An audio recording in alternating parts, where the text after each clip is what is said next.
సైనికులకి, పెద్దలకి, పాత్రికేయ మిత్రులకి నా హృదయపూర్వక సుస్వాగతం.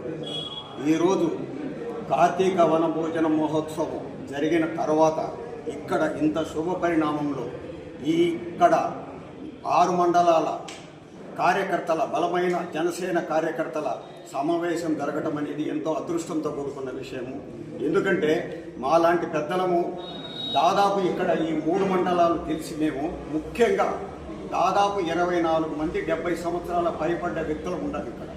మేము పార్టీ పుట్టినప్పటి నుంచి పార్టీ కోసం, జన సైనికుల కోసం మన పవన్ కళ్యాణ్ బ్రహ్మాండంగా పదవిలో రాణించడానికి కోసము అహర్నిశలు పోరాడి ఈరోజు ఆయన ఉప ముఖ్యమంత్రి కావడానికి మా పెద్దల ఆశీర్వాదము, సహకారం కూడా లభించింది.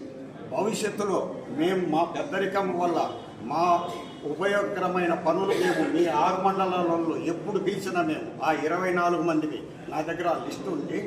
మీరు ఎప్పుడు పిలిచినా నేను తప్పనిసరిగా మేము వచ్చి బలంగా పార్టీకి కృషి చేసి ఆయనను ఆంధ్రప్రదేశ్ ముఖ్యమంత్రిగా సింహాసనం మీద కూర్చోబెట్టడమే మా ముఖ్యమంత్రి. ఇకపోతే ఎలక్షన్ ముందు నేను అశోక్ రెడ్డి గారిని కలిసినప్పుడు ఇదే చెప్పాను నేను మాట ఆయనకు. నేను పెద్దోని కదా, 74 ఏళ్ళు, రాన్నా మాట్లాడాలా మీతో అంటే నేను ఒకటి చెప్పినాను. మా పవన్ కళ్యాణ్ గారు కిట్టలూరులో అడుగుపెట్టి ఇది బలిజల అడ్డ, అన్న నిలబడి గెలిచిన ప్లేస్ ఇది. కొన్ని కారణాల వల్ల వేరే మీకు ఇవ్వటం జరిగింది, జాగ్రత్తగా ఉండి గెలిపించుకోమన్నారు. అది నాకు మనస్ఫూర్తిగా ఆయన ముందే ప్రజెంట్ చేశాను ఆ విషయం.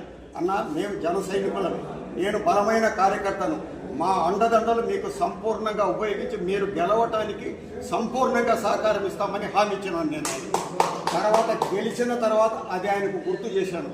అన్న శేఖర్ అన్న, ఎంత చక్కగా అప్పుడు గుర్తుపెట్టుకున్నామంటే, వయస్సు పెద్దది కానీ కుర్రోని అన్న, నాకు ఎటువంటి మతిమరుపు లేవు. నేను ఇప్పటికి కూడా చెప్తున్నాను, మేము ఇప్పటికీ జనసేన పార్టీకి మీరు శాయశక్తుల మేము ఎంత కృషి చేసి మిమ్మల్ని గెలిపించామో మీరు అదేవిధంగా మాకు సహాయపడి మమ్మల్ని కోరుకోవాలి. మీరు సంపూర్ణమైన సహకారం మా జనసేనకి ఇవ్వాలని కోరుతున్నామని చెప్పాను. జై హింద్, జై పవన్ కళ్యాణ్.